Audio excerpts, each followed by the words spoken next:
আপনারা আপনারা প্রত্যেকেই জানেন এই ঐতিহাসিক মন্দিরের সম্বন্ধে। এটা 306তম বর্ষ।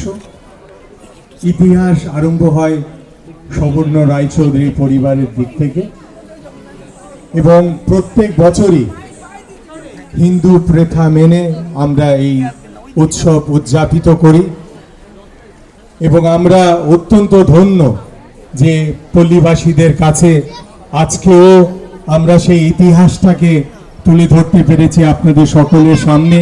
ছোট বড় কচি কাঁচা সকলকে নিয়ে আমরা ঠাকুরকে স্মরণ করি এবং এই মুহূর্ত আমরা আসুন সবাই ঈশ্বরের কাছে প্রার্থনা করি, হে ঈশ্বর তুমি আমাদের সুস্থ রেখো, হে ঈশ্বর তুমি আমাদের শান্তি প্রদান করো, হে ঈশ্বর আমরা সবাই যেন সুস্থ থাকি।